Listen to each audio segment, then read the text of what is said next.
The Red Sea, a narrow stretch of water that carries nearly 12% of global trade, from oil tankers to container ships. It's the lifeline of the Horn of Africa, and once Ethiopia's window to the world. But today, Ethiopia stands landlocked, powerful, growing, and ambitious, yet without a single inch of coastline. And the question echoes louder than ever: does Ethiopia need the sea, or does the region need to rethink how it survives together? To understand the question, we must return to history, to the long, intertwined story of Ethiopia and Eritrea. For centuries, the northern highlands of present-day Eritrea and Ethiopia were part of the same cultural and political world. Empires rose and fell: Aksum, Adal, Abyssinia, all connected by blood, language, and trade routes that led to the Red Sea. Massawa and Assab weren't just ports, they were arteries of an inland civilization reaching the sea. In the late 19th century, everything changed. Italy, competing in the scramble for Africa, colonized Eritrea in 1890.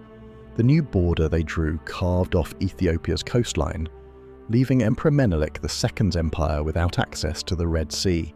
Italy built modern ports, railways, and cities, but they also divided families, languages, and trade networks that had been won.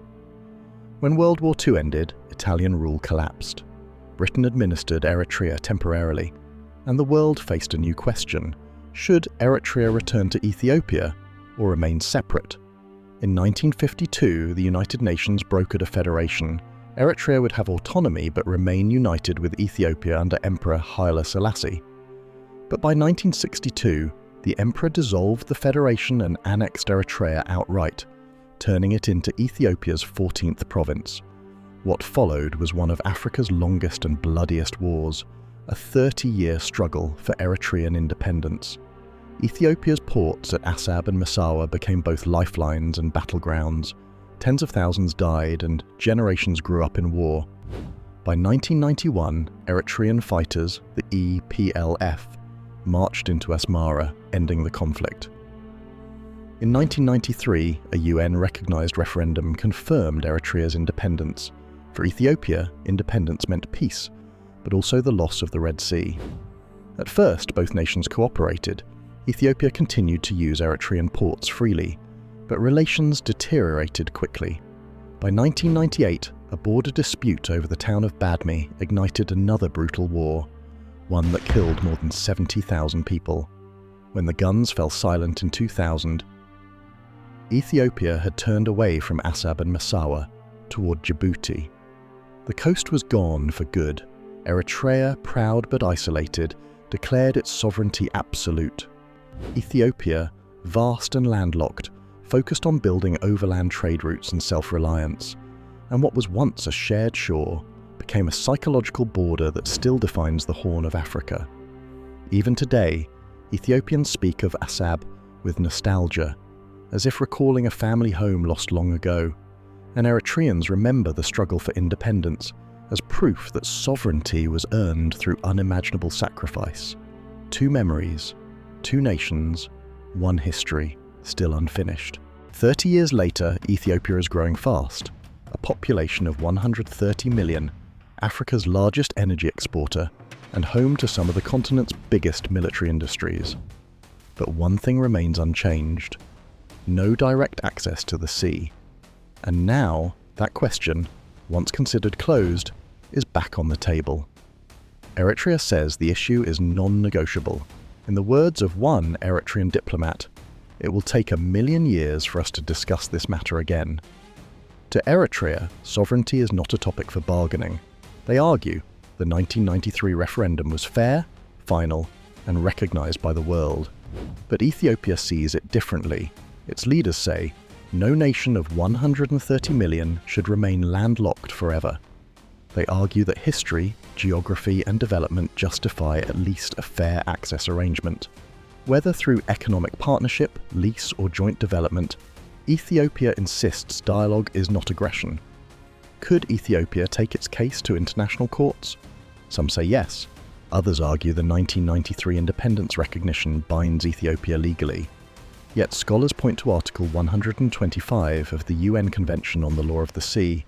which grants landlocked countries a right of access, but only through negotiation, not force. So far, no court, no treaty, and no compromise exists between the two nations. According to the UN, landlocked countries pay a heavy price. Their exports are 18% lower, development is 19% behind global averages. Infrastructure quality and logistics suffer too.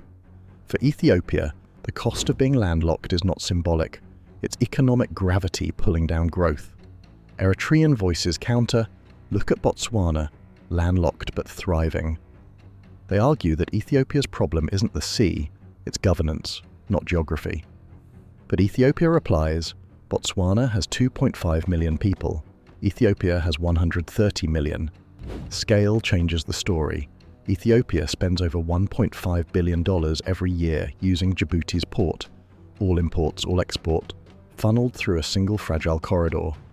A political shock in Djibouti or a conflict in the Gulf of Aden could choke Ethiopia overnight. That's not just inconvenient, it's a national security risk. Ethiopia has quietly rebuilt its navy after 30 years of absence. Naval officers are training in Europe, Asia, and Africa. Modern drones and defense industries are emerging. To outsiders, this looks like preparation, but Addis Ababa insists it's strategic foresight, not threat. Eritrea, small but hardened by decades of war, remains heavily militarized.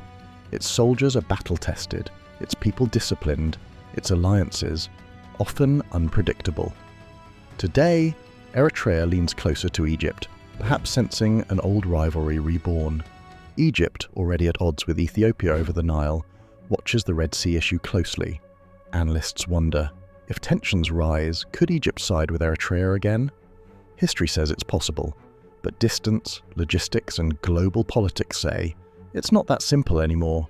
Then there's Sudan, a fragile bridge between both nations. Caught in its own turmoil, Sudan's position may shift based on alliances, aid, and circumstance. But instability there only makes the Red Sea question even more urgent. Imagine another path. Ethiopia gains regulated sea access through Assab or Massawa. In return, Eritrea gains stable trade, shared energy, and infrastructure investment. Joint ports, joint railways, shared prosperity. Impossible, or simply not yet attempted with trust? If diplomacy fails, the outcome could be devastating. Two nations with proud histories, young populations, and unfinished wounds. A new war could reset the Horn of Africa for decades. And this time, it wouldn't be about borders but survival. Regional elders, economists, and diplomats all urge restraint. They say, the Red Sea cannot be owned by one, but it can benefit all. They call for a Horn of Africa maritime pact, a framework for shared trade, security, and development. The Red Sea isn't just a regional issue, it's a global artery, from China's Belt and Road to US and Gulf naval bases. Every ripple here affects global trade, energy, and security. Peace between Asmara and Addis isn't charity, it's global stability. Beyond the sea, Ethiopia is building a future of scale. Mega projects, industrial zones, green energy, even nuclear ambitions. This isn't a desperate nation, it's an emerging power seeking balance between land and sea. Eritrea too has its own silent strength, small but strategically positioned. Its ports, if developed, could transform it into the Singapore of the Red Sea, but isolation keeps it dormant. Could partnership, not rivalry, be the key to its revival? The Red Sea question isn't about who owns the coast, it's about how the Horn shares the future. War will drown both nations. Cooperation could lift them both. History divides them. Geography binds them. And perhaps, the next generation will ask not who needs the sea, but who can rise together to make it a sea of peace.